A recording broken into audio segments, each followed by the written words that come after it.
What would you do if the whole world bowed and you were the only one left standing? Not in protest, not to prove a point, but because your heart wouldn't let you bend? This is the story of three men whose quiet courage shook a kingdom: Shadrach, Meshach, and Abednego, exiles from Judah brought to Babylon, chosen by the king to serve in his court. They were far from home, surrounded by idols, expected to conform.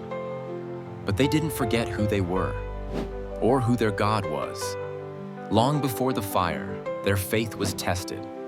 They refused the king's food, choosing a simple diet to stay true to God's law.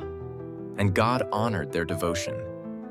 They grew in wisdom, stature, and favor. And now, once again, the pressure was rising. King Nebuchadnezzar had built a golden statue, 90 feet tall, a symbol of absolute power. His command was clear: when the music plays, bow, everyone, no exceptions. And they did. The officials, the soldiers, the exiles. But three men remained standing. They didn't speak. They didn't rebel. They just stood, quietly, faithfully. And someone noticed. Word reached the king. Furious, he summoned them. "Is it true?" he asked. "You refuse to worship my gods? You won't bow before the image I've made? I'll give you one more chance. Bow, or I'll throw you into the furnace. And what God can save you from my hand?" They didn't flinch, and they didn't argue. They simply said, "We do not need to defend ourselves before you. The God we serve is able to deliver us. But even if he does not, we will not bow." Even if he does not. That's not just faith in God's power. That's faith in his goodness, no matter the outcome. Nebuchadnezzar's face twisted with rage. He ordered the furnace heated 7 times hotter. The soldiers bound the three men and threw them into the flames. The heat was so intense it killed the guards on the spot. And then, silence. But not for long. The king leaned forward in disbelief. "Didn't we throw 3 men in?" he asked.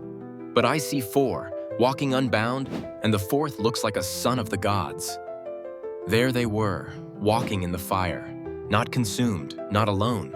The fire didn't destroy them. It revealed who was walking with them. The king called them out, and they stepped from the flames, untouched. Not a hair singed, not a thread burned, not even the smell of smoke on them. The fire had only burned the ropes that bound them. And Nebuchadnezzar, who once mocked their God, now praised him.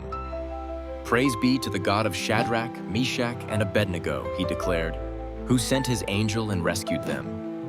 They didn't just survive. They stood as living proof before kings, before nations, that faith in the unseen is stronger than the fire we face. What about you? Because the truth is, we all face flames. You may not be staring down a furnace, but the pressure to conform is everywhere. Bend your values to fit in. Bow to fear. Go silent about what matters. And sometimes, standing with God means standing alone. But we're not truly alone. The same God who met them in the fire still meets us in ours. The world may not understand it. The outcome may not be what we hoped. But even if he does not, we will not bow. Because faith isn't about getting what we want. It's about knowing who we trust. And sometimes, the fire you fear the most becomes the place where your freedom begins. God didn't keep them out of the fire. He walked with them through it. So maybe the question isn't, will he save me from this? Maybe the question is, who am I becoming in this? Courageous, refined, free. Let your faith be the kind that stands tall, even when the heat rises. Because when the fire clears, the world will see who you walked with.